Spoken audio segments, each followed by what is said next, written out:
বিয়ে বাড়িতে গিয়ে জমিয়ে ফুচকা আর পকোড়া খেলাম, তার সাথে আরো কি কি খেলাম চলো আজকে ভিডিওতে সবটাই শেয়ার করব। সো হ্যালো গাইস, আমার আরো একটি নতুন বিয়ে বাড়ির ভিডিওতে তোমাদের সকলকে ওয়েলকাম। তো বিয়ে বাড়িতে আমি কিন্তু এইভাবে সেজে গেছিলাম, কেমন লাগছে গো অবশ্যই কিন্তু কমেন্ট করে জানাবে।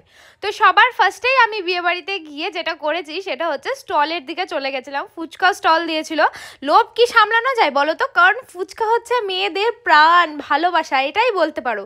তো দেখি অনেক লাইন ছিল, তো আমিও লাইন দাঁড়িয়ে এখানে ফুচকা খাওয়া শুরু করে দিয়েছি। বেশি কিন্তু খাইনি, 5-6টা খেয়েছিলাম, তাও অনেক লাইন দাঁড়িয়ে দাঁড়িয়ে।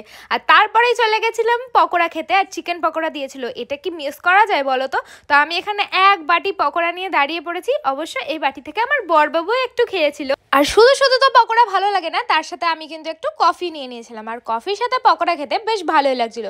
তারপরে একটুখানি বসে সোজা চলে গেছিলাম যেখানে খাওয়া দাওয়া হচ্ছিল সেখানে, মানে মেন কোর্সের দিকে। তো যতক্ষণ না খাবার দিচ্ছিল ততক্ষণ বসে বসে এরকম ঢং করছিলাম।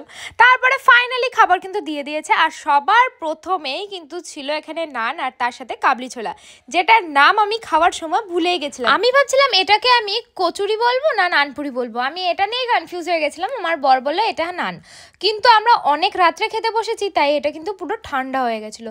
তাও আর কি, রাত 12টার সময় কি আর গরম খাবার পাওয়া যাবে, এটা তো আশা করা যায় না, তাই না? আর আমি যে বিগত কতদিন পরে এই এত সুন্দর সুন্দর খাবার খাচ্ছি, তো ধারণার বাইরে। আমি মাঝে মাঝে ভাবি বাড়িতে লুচি বানিয়ে খাবো, তারপরে আবার মনে পড়ে যায় না না মোটা হয়ে যাবো, খাওয়া যাবে না। কিন্তু বিয়ে বাড়িতে এইসব কিছু আর চলে না, এই সব কিছু ছাড়, ডায়েট তো করা চলবেই না।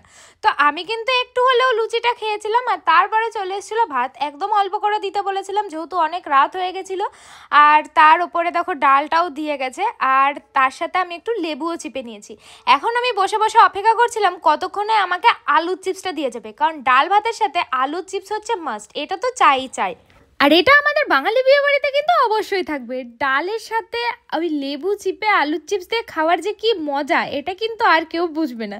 তো যাই হোক, আমি এখানে টুকটুক করে ভাত আর আলু চিপস খাচ্ছিলাম। আর হ্যাঁ, আমি কিন্তু ওখানে নানটা খেতে পারিনি, তোমরা কিন্তু কেউ বাজে কমেন্ট করবে না, কারণ ওই একটা নান খেলে আমার পুরো পেটটাই ভরে যেত, আর কোনো খাবারই আমি খেতে পারতাম না, কারণ একেতে আমি অল্প খেতে খেতে না আমি আর বেশি খেতেই পারি না।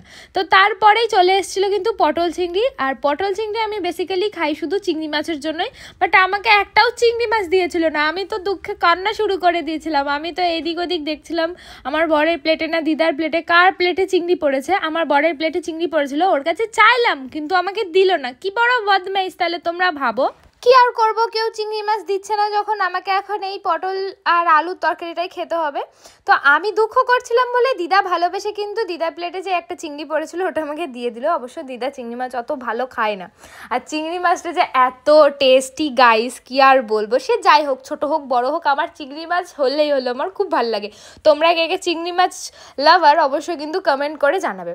তো আমার চিংড়ি মাছ খাওয়া হয়ে গেছে, দুগাল ভাত খাওয়া হয়ে গেছে, তাই আমি ভাতটা সাইডে সরিয়ে দিই, কারণ এরপরে ছিল স্পেশাল আইটেম, সেটা হচ্ছে ফ্রাইড রাইস আর হচ্ছে চিকেন।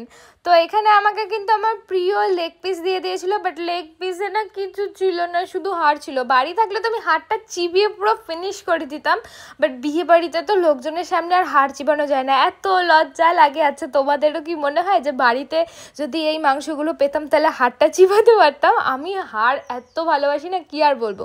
তো এখানে আমার চিকেন আর ফ্রাইড রাইসও খাওয়া হয়ে গেছে, তারপরে স্যালাড দিয়ে দিয়েছিল, আর তারপরে চলে এসেছিলো কিন্তু আমের চাটনি আর তার সাথে পাঁপড়। এটা তো মাস্ট, এই খাবারটা তো বিয়ে বাড়িতে আমার লাগবেই। আর তারপরে ছিল সন্দেশ মিষ্টি, বাট আমি কিছুই খাইনি। তারপরে আমরা চলে গেছিলাম সোজা আইসক্রিমের স্টলের ওখানে, আর হ্যাঁ লাস্টে কিন্তু হজমোলাও ছিল। তো আইসক্রিম খেতে খেতে আমি চলে এসেছিলাম সবাইকে টাটা বাই বাই করে বাড়িতে।